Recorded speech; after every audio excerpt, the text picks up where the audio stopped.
आसवा राजधानी उपकंठ बासुआघाई नदी पठा ब्रिज पाखर महिला मृतदेह उद्धार झाऊ बण में पड़ रही मृतदेह को स्थानीय लोके देखी बड़गढ़ थाना को खबर देते खबर पाई बड़गढ़ थाना पुलिस घटनास्थल में पहुंची मृतदेह जबत करने सहित पोस्टमार्टम कैपिटल हॉस्पिटल को पठाई तेज महिला जनक परिचय अस्पष्ट थिबा बेले हत्या ना आत्महत्या से नहीं तदंत करुछि पुलिस। नदी पठारे महिला को मृतदेह एमती एक घटना घटी बड़गढ़ थाना अंचल बासुआघाई नदी पठारे आम से अच्छु पुलिस वर्तमान कार्यानुष्ठान ग्रहण कर स्थानीय बड़गढ़ थाना पुलिस अच्छी सर्च करुच्ची आपण मैंने चित्र देखिपे जे यही जगार भितर मृतदेह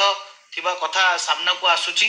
आउ पुलिस आसी स्थानीय बड़गढ़ थाना पुलिस सर्च करुछंती आपण चित्र देखिपे जे प्रकृत घटना वर्तमान सुधा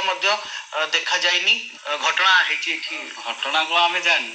ये लोक विड़ायित आम आसिलु देखिलु नदी बंदर कहते मला लाश पड़ी गोटे लेडीज सर अभी तो आम किसी कहीपरूँ 4:30-5टा भितर आमको इनफर्मेशन मिला कंट्रोल रूम रे कि गोटे डेड बॉडी लगी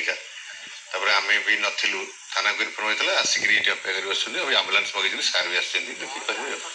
कौन कि देखी आसिले नहीं आम पद से देखु से झाड़ी अच्छे भितर अच्छे सी आसले आम्बुलांस आसी जहाँ हॉस्पिटल जी हॉस्पिटल जना पड़ो बॉडी आपण मैंने देखी पारे ये भितर ही अच्छी जहाँकि एपर्यंत जना पड़ना तेज घटना आइडेंटिफाई एपर्यंत हो पारि ना जिते आसी लोक मैंने बाहर को आसी एठिकी आसते नदी पठा को किसी महिला माने देखी खबर देते घरे और स्थानीय लोके पुलिस को खबर देते बड़गढ़ थाना पुलिस आसी इन्वेस्टिगेशन आरंभ कले या भितर अनेक अपराधिक कार्यकलाप एपट स्थान में घटना घटा जाऊँगी जहाँ कथा कहते तेज किए महिला कहीं आसते या सांगे कौन है तमाम घटनार माने पर्दा उठेब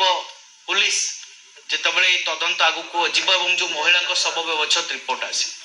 भुवनेश्वर कैमरा पर्सन पतित बाबन सहित सुनील कुमार नायक न्यूज़ 7।